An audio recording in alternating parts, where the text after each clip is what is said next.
1:18, a leitura que irei fazer. Carta de Paulo aos Romanos, capítulo 1, verso 18, diz assim o texto sagrado: A ira de Deus se revela do céu contra toda impiedade e injustiça dos seres humanos, que por meio da sua injustiça suprimem a verdade. Amém. Como o presbítero Rafael já orou, então que o Senhor nos conduza pelo seu Espírito Santo na compreensão e entendimento da sua santa palavra nessa noite. Certa vez Jesus, respondendo aos fariseus, deixou bem claro que os sãos, os saudáveis, eles não precisam de médico. E ainda afirmou que ele veio a esse mundo para salvar e chamar pecadores ao arrependimento, e não justos. Ao afirmar isso, ele não está dizendo que existem justos na terra, muito pelo contrário. Ele se referia àquelas pessoas que se acham justas, pessoas que se acham tão justas ao ponto de não pensar que querem salvação ou que não precisam de salvação ou de um Salvador. Você conhece pessoas assim? Você convive com pessoas assim, que se acham tão justas diante de Deus, ao ponto de não se importarem com salvação, ao ponto de pensarem que não precisam de um Salvador? Aliás, você não apenas conhece, convive, mas será que você não é uma dessas pessoas que vive achando que é justo diante de Deus? Lembre-se do que a Escritura fala, que depois de Gênesis 3, como Paulo vai repetir aqui na carta, no capítulo 3, não existe um justo sequer. Todos se extraviaram e a uma se fizeram inúteis, e todos pecaram. Não existe ninguém justo. E é isso que devemos ter em mente e sempre reconhecer, pois nas palavras do pastor John Stott, ele diz que assim como ninguém vai ao médico, a não ser que reconheça que está doente, nós só iremos a Cristo se admitirmos que somos pecadores debaixo da ira de Deus. E é exatamente esse o assunto do texto de hoje que vamos expor: a ira de Deus. Mas antes de nós adentrarmos ao texto em si, vamos fazer um breve contexto da carta de Paulo aos Romanos para entender melhor a passagem de hoje. Toda vez que vamos adentrar uma carta do Novo Testamento, precisamos fazer duas perguntas importantes. Qual era o objetivo do autor a escrever essa carta e qual era a situação da igreja a qual ele enviou essa carta? Paulo, a escrever a carta aos Romanos, muito provavelmente estando em Corinto, ele escreveu com dois objetivos, dois grandes objetivos. Primeiro, o missionário. No capítulo 15 de Romanos, Paulo deixa bem claro o seu desejo de ir à Espanha pregar o Evangelho, pois ele tinha em mente que a Espanha ainda não tinha ouvido falar de Cristo. E ele tinha esse desejo de atravessar e ir para a Espanha pregar o Evangelho.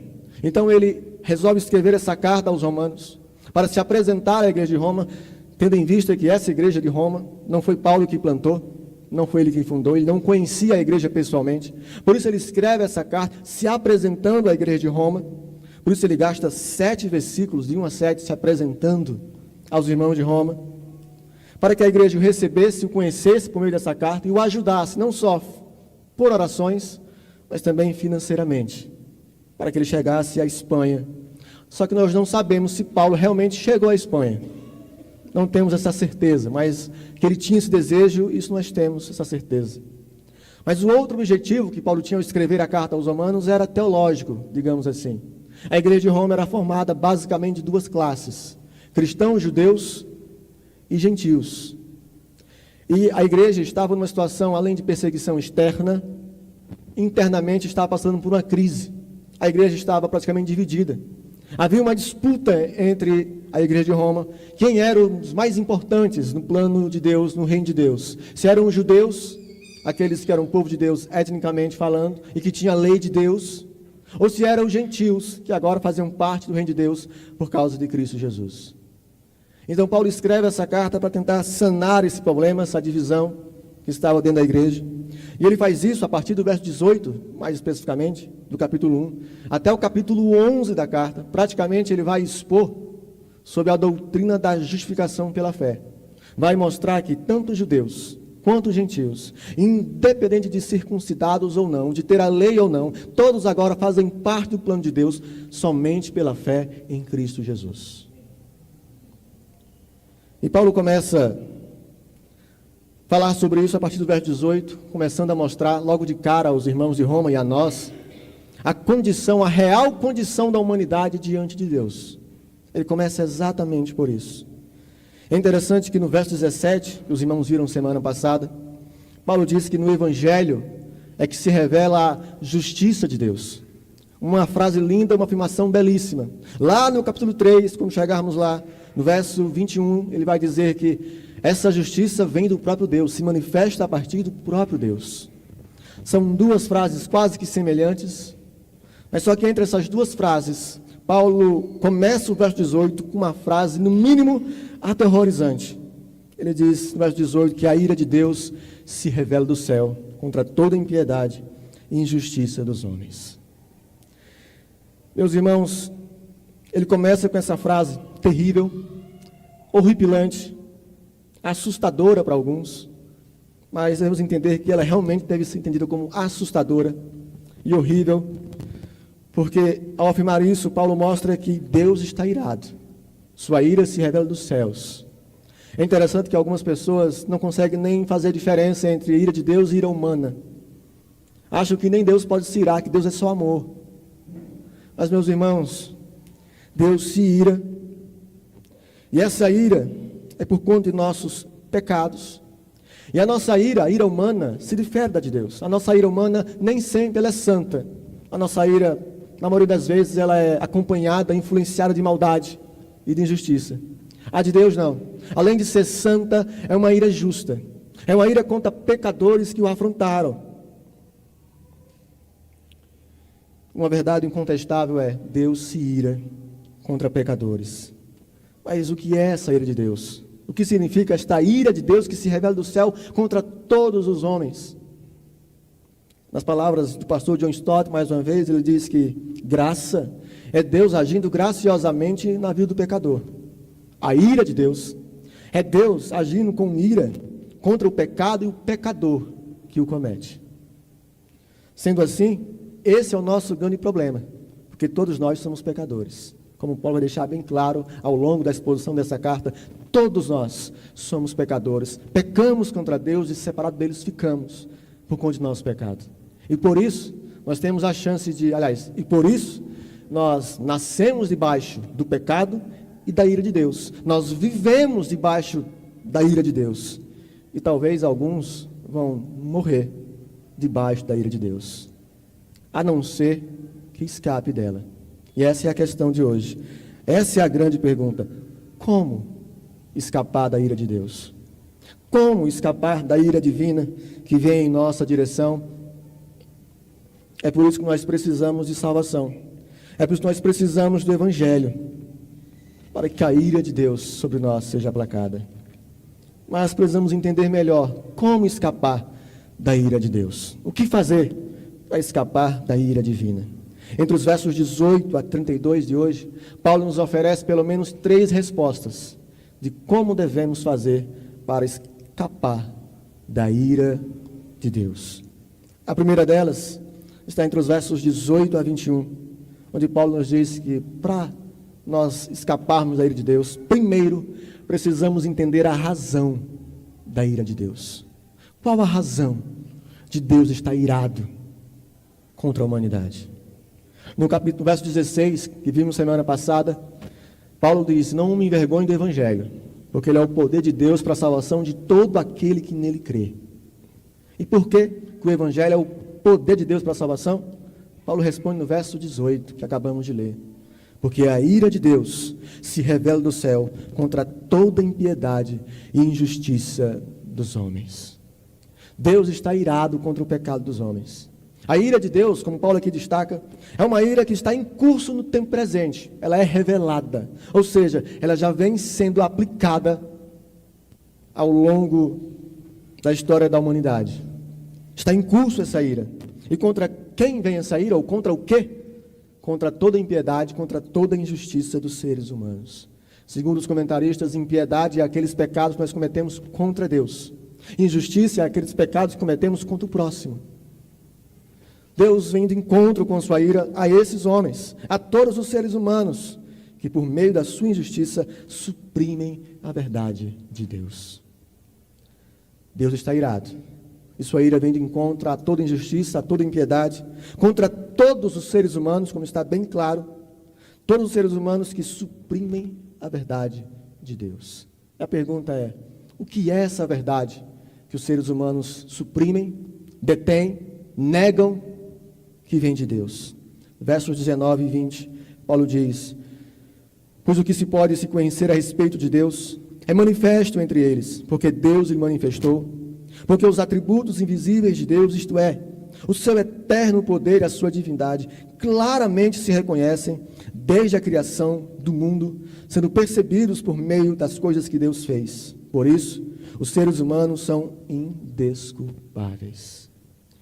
A verdade que o ser humano nega, detém, suprime, é a verdade da existência de Deus. Eles sabem que Deus existe, eles sabem que existe um Deus, mas eles negam, rejeitam. E por isso são indesculpáveis, porque Deus se fez revelado. Ele se revela de várias formas, ou de duas formas, como chamamos. Revelação geral, a sua criação, como está no Salmo 19, que aqui foi citado. Os céus proclamam a glória de Deus, e o firmamento anuncia as obras das suas mãos. Um dia anuncia o outro dia. E a sua revelação especial, a sua lei, a sua palavra. Então ninguém vai dizer, eu nunca sabia que existia Deus. Todo ser humano é indesculpável, pois Deus se revela e se fez revelado da mais clara forma possível, pela sua criação e pela sua palavra. Por isso, como diz o apóstolo Paulo aqui no texto, tais seres humanos são indesculpáveis, porque eles negam, mesmo sabendo que Deus existe, eles negam a sua existência. Mas a pergunta é, como é que eles negam a sua existência, mesmo sabendo que Deus existe? Verso 21, porque tendo conhecimento de Deus, não glorificaram como Deus, nem lhe deram graças. Pelo contrário, se tornaram nulos em seus próprios raciocínios, e o coração insensato deles se obscureceu. Eles, mesmo tendo conhecimento de Deus, não o trataram como Deus. Não glorificaram como Deus, significa que eles não trataram Deus como Deus. Como Paulo vai expor mais na frente, eles trocaram de adoração. Em vez de adorar o Criador, adoraram a si mesmo e a criação. Não trataram Deus como Deus. Não deram a glória devida ao seu nome. E também não lhe renderam graças. Negaram ao Senhor. E por isso, tais homens são indesculpáveis por negarem, resistirem, suprimir a verdade de Deus, que Deus existe. E passando a adorar a si mesmo e a criação. Sendo assim, irmãos, olhando para esse texto, olhando para nós, podemos dizer com toda certeza, todos nós também somos indesculpáveis diante de Deus.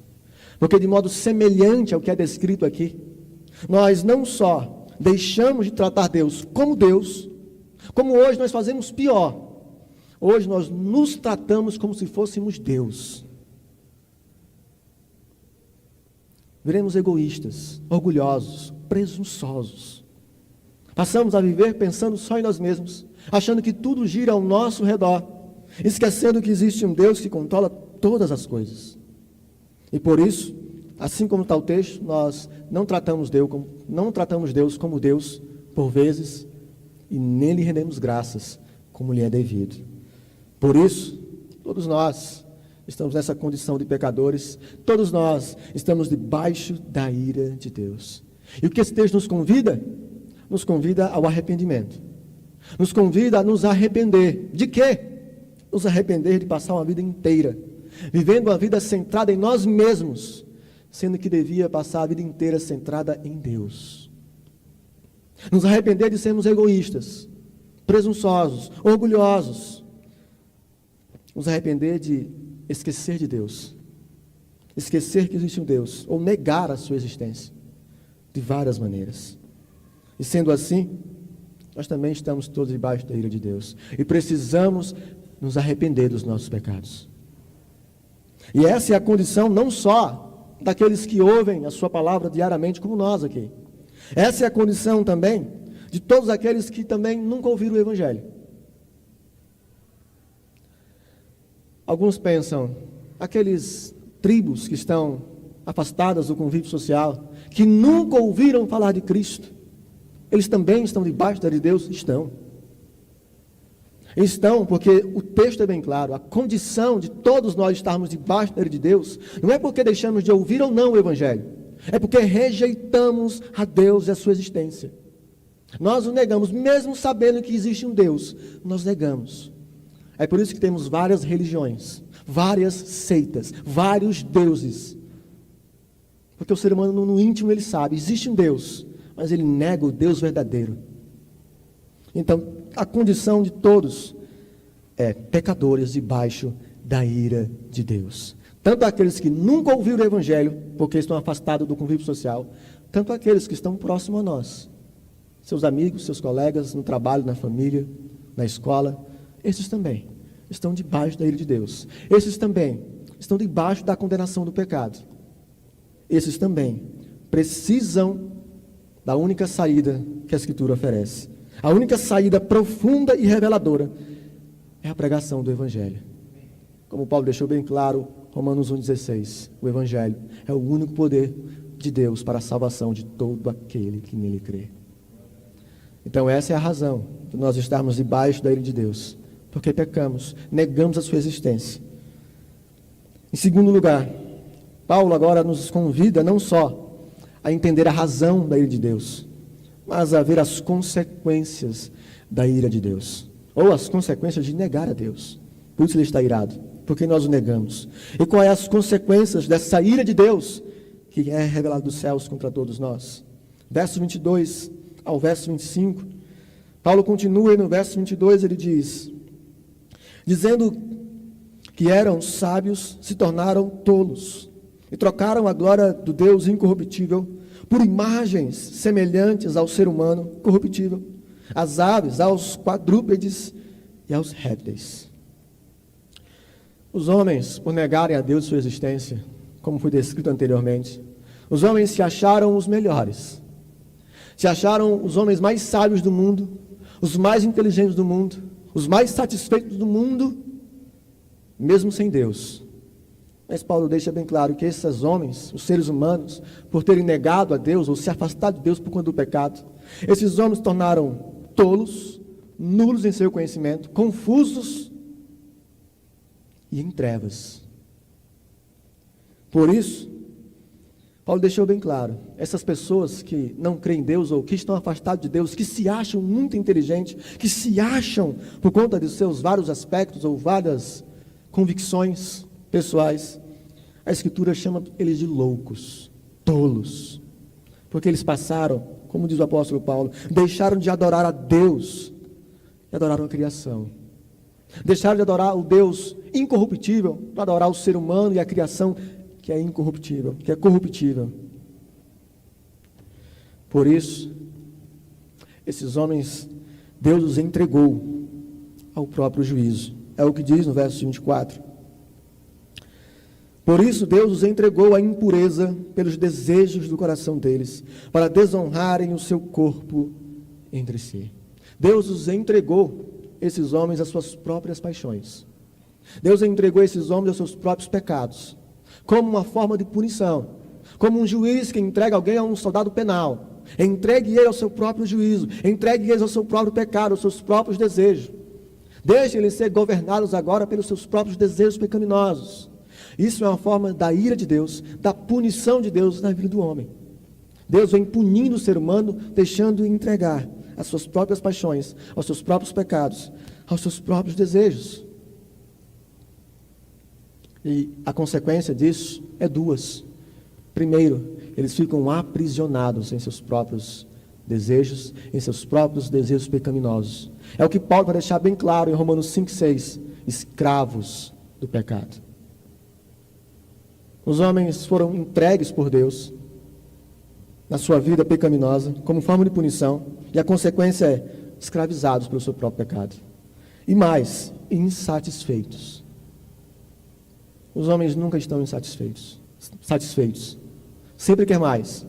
E hoje, no tempo que vivemos, nós vemos isso. Vivemos em uma geração consumista, corriqueira, consome tudo que o mundo oferece e nunca está satisfeito. E nunca estarão. Porque o pecador, como diz C.S. Lewis em seu livro Cristianismo Puro e Simples, a alma do pecador somente satisfaz com o Criador, na presença do seu Criador, o Deus Todo-Soberano. Sendo assim, meus irmãos, tudo isso é consequência dos nossos pecados. Tudo isso é porque nós suprimimos, como diz Paulo no verso 18, a verdade de Deus pela injustiça. E ele repete de novo, ele volta essa sentença ao verso 25. Ele diz, eles trocaram a verdade de Deus pela mentira, adorando e servindo a criatura em lugar do Criador, o qual é bendito para sempre. Amém. Tudo isso é porque os homens trocaram Deus e a sua verdade por mentira. Suprimiram a verdade de Deus pela sua injustiça, negaram a Deus. E por isso caíram em seus próprios pecados, foram entregues aos seus próprios pecados, ficaram aprisionados, escravos do pecado, insatisfeitos. E agora adoram a criação em vez do Criador. E você pensa, isso não ficou apenas em Paulo, na época de Paulo, no Império Romano, que isso era comum, adoração à criação, a imagens, a animais. Mas isso é evidente hoje, não só na Índia, onde os animais são sagrados e a idolatria grande, mas esse pecado da idolatria, ele é visto aqui também em Goiânia, em todo o nosso país. Pois nós também tratamos muitas coisas como se fosse o nosso Deus. Nós negamos a Deus e passamos a adorar e fazer as coisas desse mundo nossos deuses. João Calvino comenta dizendo que nosso coração é a maior fábrica de ídolos que existe. É tão pecaminoso o nosso coração que pegamos as bênçãos de Deus, presente de Deus, e transformamos em ídolos. Isso acontece quando nós fazemos o nosso trabalho, o nosso Deus, a nossa família, o nosso Deus, quando fazemos nós mesmos o nosso Deus. E por isso nós estamos trocando a verdade de Deus por uma mentira, por uma ilusão. E o resultado disso é o que Paulo já deixou bem claro: aprisionados em seus próprios pecados, escravos e insatisfeitos. Sendo assim, o apóstolo repetiu no verso 25 a afirmação de que tudo isso é por conta que o homem suprimiu a verdade de Deus pela sua injustiça. E ele repete isso aqui no verso 25, não apenas para lembrar da sentença, que a ira de Deus é derramada por conta disso, mas também ele repete aqui no verso 25 como um convite, nos convidando a voltar a adorar aquele que é o único digno de toda adoração e louvor. Adorem aquele que é bendito eternamente. Voltem a adorar o Deus verdadeiro. Voltem em arrependimento. Por quê? Por duas coisas que Paulo deixou aqui bem claro, para que nós podemos considerar. Primeiro, considere que sem Deus, nós estamos aprisionados nos nossos próprios pecados. Sem Deus, sem Cristo, nós somos escravos do pecado e condenados pela condenação do pecado. E somente em Cristo é que somos livres e libertos da escravidão do pecado. Também considere uma outra coisa que Paulo aqui deixou bem claro: a possibilidade do abandono de Deus. Quando diz que Deus os entregou tais homens aos seus pecados, Deus os abandonou. Está abandonando o homem, deixando o homem seguir os seus próprios passos. E que se ele não se arrepender, a consequência desse abandono vai gerar um estado, um lugar chamado inferno. É para onde todos aqueles que não se arrependem vão, para o inferno. Você pode pensar, irmão, mas Deus não é misericordioso? A Escritura nos diz que a sua misericórdia dura para sempre. De fato, a misericórdia do Senhor dura para sempre, irmão, mas ela tem limite. O apóstolo Paulo vai deixar bem claro, aqui mesmo nessa carta, capítulo 2, verso 4, que a bondade de Deus, a misericórdia de Deus, tem o objetivo de conduzir o pecador ao arrependimento. Ou seja, a misericórdia do Senhor dura para sempre na vida daqueles que se arrependem dos seus pecados e se voltam para Ele. Agora, aqueles que não se arrependem, que persistem nos seus pecados, a misericórdia do Senhor não dura para sempre. Ela tem limite. Por isso, devemos considerar também essa possibilidade do abandono de Deus, pois o caminho, ou a principal consequência da ira de Deus é o abandono do próprio Deus, entregando tais homens à depravação total, aos seus pecados, aos seus desejos, consumando na condenação eterna. Por isso, nós precisamos nos preocupar com a ira de Deus. Por isso, nós precisamos pensar como escaparemos dessa ira divina. E a resposta continua sempre a mesma: o Evangelho de Cristo Jesus. Terceiro e último, Paulo já nos orientou que para escapar da ira de Deus devemos entender a razão da ira de Deus, entender as consequências dessa ira divina e, por último, considere o resultado final da ira de Deus. Versos 26 a 32. Paulo continua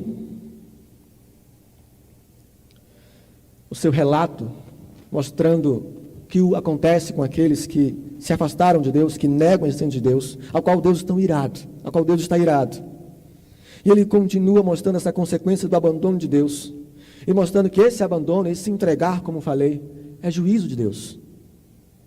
Já é o seu juízo, já é a sua ira sendo despejada, revelada dos céus contra toda a humanidade. E ele mostra isso agora de forma mais clara. Ele abre o leque agora, explica com detalhes como o homem se corrompeu totalmente. Verso de número 26, ele diz: por causa disso, Deus entregou as paixões vergonhosas, porque até as mulheres trocaram o modo natural das relações íntimas por outro contrário à natureza. Da mesma forma, também os homens, deixando o contato natural da mulher, se inflamaram mutuamente em sua sensualidade, cometendo indecência, homens com homens, e recebendo em si mesmo a merecida punição do seu erro. Como eu disse, Deus entregou, e repete 4 vezes aqui essa afirmação: Deus entregou os homens a tais práticas vergonhosas, como punição, merecida punição de seus pecados, mostrando que é uma forma de Deus julgar, juízo e ira de Deus caindo sobre a humanidade por conta de seus pecados. Então Paulo vai fazer uma lista aqui desses pecados. Ele já começou falando sobre o pecado da homossexualidade. Ele dá um destaque especial às mulheres. Até as mulheres mudaram o seu contato natural, caíram nesse pecado da homossexualidade. E por que ele enfatiza aqui a mulher primeiro antes do homem? Segundo os comentaristas, é que até as mulheres, que são as mais sensatas do que os homens, até as mulheres que pensam várias vezes antes de cometer alguma coisa, até as mulheres sensatas por natureza, até elas se corromperam drasticamente por conta do pecado. E assim por diante, os homens também caíram nesse pecado. Então Paulo faz uma lista. Ele começa com 4 pecados gerais, mostrando a injustiça, a ganância e a depravação. Verso 28, por haverem desprezado o conhecimento de Deus, o próprio Deus os entregou a um modo de pensar reprovável, para praticarem coisas que não convêm. Depois Paulo elenca aqui mais 5 pecados que envolvem os nossos problemas de relacionamento com as pessoas, os que quebram os nossos relacionamentos. Verso 29, estão cheios de todo tipo de injustiça, perversidade, avareza, maldade. Estão cheios de inveja, homicídio, discórdia, engano, malícia. São difamadores. E ele fecha a lista com mais pecados gerais. Agora, em relação à insensatez dos homens e das mulheres. Verso 30 e 31. São caluniadores, inimigos de Deus, insolentes, arrogantes, orgulhosos, inventores de males, desobedientes aos pais, insensatos, desleais, sem afeição natural e sem misericórdia. Esse é o retrato da humanidade que Paulo faz aqui. Esse é o retrato do homem pecador, o qual nós chamamos de depravação total. O homem se corrompeu por total. E a pergunta é, tem como ficar pior do que isso aqui? Tem como piorar ainda mais a situação do ser humano diante de Deus? Tem. O verso 32 nos deixa que tudo piora. O verso 32 diz: embora conheçam a sentença de Deus, de que os que praticam tais coisas são passíveis de morte, eles não somente as fazem, mas também aprovam os que as praticam. Tem como ficar pior? Tem. Os homens, além de se corromperem totalmente, além de praticarem tudo isso aqui que a gente acabou de ver, eles não só praticam, como aprovam, influenciam outros a fazerem o mesmo. Ou seja, é o pior de toda a lista. O pior de toda a lista é o verso 32, que além de cometerem tais práticas horríveis, além dos homens aprovarem e fazerem destruição por conta de desprezarem a Deus, eles também levam outros a cometerem tamanha destruição, também desprezando a Deus. Mas, meus irmãos, convido a você a olhar de novo para essa lista, pois é muito fácil nós olhar para essa lista aqui e dizer, lá de fora, os que não conhecem a Cristo, os que não convivem com a igreja, ou que não frequentam a igreja, é muito fácil olhar para os lados de fora e apontar o dedo. Mas, será que nós olharmos para essa lista, você não se identifica aqui nessa lista? Nós aqui nessa noite, olhando para essa lista que Paulo aqui elencou, será que nós não nos enxergamos aqui nessa lista também? Será que nós não nos enxergamos em vários pecados aqui? Pois nós resumirmos aqui essa lista grande que Paulo fez aqui em dois aspectos. Primeiro, divisão. O homem, porque se separou de Deus por conta do pecado, se dividiu. É cada um por si, só pensa em si mesmo, egoísta, e faz de tudo para satisfazer os seus desejos. Isso é só no mundo lá fora? Divisão? Creio que não. Quantas igrejas estão aí divididas? Quantos irmãos estão divididos um contra o outro? A outra parte da lista, podemos resumir em dificuldade de submissão. O homem, por separar de Deus, além de ficar dividido, egoísta, ficou com dificuldade de submissão. Não se submete às autoridades, seja elas seculares ou eclesiásticas. Aliás, tudo começou porque eles não quiseram submeter à principal autoridade, o Deus Todo-Poderoso. Esse problema é um dos mais comuns nas igrejas de hoje. A falta ou a dificuldade de se submeter às autoridades, seja ela lá fora, seja as aqui de dentro, as eclesiásticas. Então nós podemos olhar para essa lista e dizer, nós fazemos parte dessa lista. Essa lista aqui não é apenas sobre lá de fora, essa lista também é sobre nós também. Porque como vai deixar bem clara a Escritura, em especial aqui em Romanos, todos são pecadores. Todos nós pecamos. E precisamos e carecemos da graça e da misericórdia do Senhor. Nós precisamos disso. Todos nós somos pecadores. E cometemos esses pecados diariamente. Talvez não no seu grau maior, mas cometemos. Uma hora ou outra, porque somos falhos. Somos pecadores. Então, meus irmãos, para concluir, como igreja do Senhor, nós precisamos entender que somos pecadores, somos falhos, nós dependemos do Senhor para tudo. É o que ele deixou bem claro em João 15,5. Sem Ele, nós nada podemos fazer. E se somos agraciados por sua graça, por sua misericórdia, devemos usar essa graça, essa misericórdia, não para comodismo, como infelizmente hoje é a realidade. Muitos se acomodam nessa graça, nessa misericórdia. Mas usem dessa graça, como Paulo vai ensinar mais à frente, Romanos 5 e 6, usem dessa graça, não para pecar mais, para que a graça seja ainda mais abundante. Use dessa graça para nos santificar. Lembre-se, como Pedro repete o que Deus disse lá em Levítico, o Deus que nós servimos, o Deus que nos chamou, é santo. E requer que também o seu povo seja santo. E Ele nos concedeu essa graça, nos poupou misericordiosamente para nos santificar, para que no dia final nos apresentamos como igreja santa, sem mácula, sem mancha alguma, mas gloriosa para a sua glória. Possamos usar isso. De que forma podemos fazer isso? Leitura da palavra, ler a palavra, meditar na palavra. Nós temos aqui um dos principais instrumentos de Deus para a nossa santificação e a desprezamos, por vezes, a palavra do Senhor.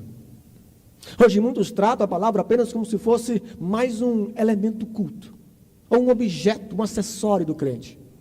Mas ela não é apenas um elemento do culto, é o principal elemento do culto. É ela, por meio dessa palavra, a revelação especial de Deus, que Ele se revela a nós, o seu povo, nos santifica, nos alimenta, nos restaura. Como diz o salmista no Salmo 19, é perfeita a lei do Senhor, restaura a alma, ilumina os olhos, alegra o coração. É mais doce do que o mel, mais depurável do que o ouro. Nós precisamos dessa palavra e mais, também da oração. Temos também leitura da palavra, oração, vida devocional com Deus. E tudo isso nós podemos ter certeza que alcançaremos o objetivo de santificação, não porque somos melhores, não somos pecadores, estamos vendo isso aqui, mas unicamente pela graça de Deus em Cristo Jesus. E aos demais, aqueles que ainda não conhecem a Cristo, como igreja devemos pregar o Evangelho. Pois se os irmãos não perceberam, a resposta para escapar da ira de Deus, Paulo já deu anteriormente. Ele fez aqui de trás para frente. Ele começa pela ira de Deus, mas já mostrando que a saída está em Romanos 1,16. Por isso nós não devemos nos envergonhar do Evangelho, e nem envergonhar o Evangelho, que é o que mais fazemos. Devemos pregar o Evangelho. Devemos pregar por lá de fora e para nós também. Todos nós precisamos do Evangelho. Pois como deixa bem claro, o Evangelho é o poder de Deus para a salvação de todo aquele que crê. É o tema da nossa série de exposição em Romanos. Evangelho para todos. De fato, o Evangelho é para todos. O Evangelho é oferecido a todos. Mas lembre-se do detalhe de Romanos 1,16. É o poder de Deus para a salvação de todo aquele que crê. O Evangelho é ofertado a todos, mas só é aplicado na vida daquele que crê. É nisso que você crê? É nesse Evangelho que você crê? Que você entrega toda a sua vida, toda a sua salvação, toda a sua confiança de eternidade? É nesse Evangelho que você crê? E o crer, meus irmãos, não é o crer da boca para fora, não. É muito fácil dizer eu sou crente, é muito fácil crer no Evangelho de boca para fora. Mas lembre-se do que Tiago fala em sua carta: crer por crer, até os demônios crê. Crer que estremece. Mas, de fato, se arrependeu dos seus pecados? De fato, nasceu de novo em Cristo Jesus? De fato, o Evangelho vive em seu coração, em sua vida? De fato, ele é a coisa mais importante da sua vida, o Evangelho? Pois deve ser. Pois o Evangelho é a única saída se quisermos escapar da ira de Deus. Pois nós nascemos debaixo dessa ira. Nós estamos vivendo debaixo dessa ira. E para não morrer debaixo dela, somente por Cristo Jesus. Somente confiado no sacrifício daquele que morreu por nós na cruz. Daquele que derramou o seu sangue como expiação pelos nossos pecados. Como diz o pastor José Mabessa, nós só vamos entender que Cristo é tudo para nós quando entendemos que Cristo é tudo que nós temos. E Cristo é tudo que nós temos, não só aqui diante dos homens, mas Cristo é tudo que nós temos diante de Deus. Só Ele é capaz de aplacar essa ira que se revela dos céus contra toda injustiça e piedade dos homens. Só Ele. Não confie nas suas obras, não confie na sua riqueza, não confie na sua inteligência, não confie na sua sabedoria, não confie nos seus bens materiais, nem em si mesmo. Diante de Deus, o que te livra, justifica, perdoa, salva, é só Cristo Jesus. Pois como diz o apóstolo Paulo, vamos ver e chegar lá, se Deus quiser, Romanos 8, verso 1, nenhuma condenação há para os que estão em Cristo Jesus. Então, meus irmãos, possamos pensar nisso, possamos entender que a ira de Deus, ela já é revelada, e o único caminho para escapar dela é Cristo Jesus, nosso Senhor e Salvador. Amém?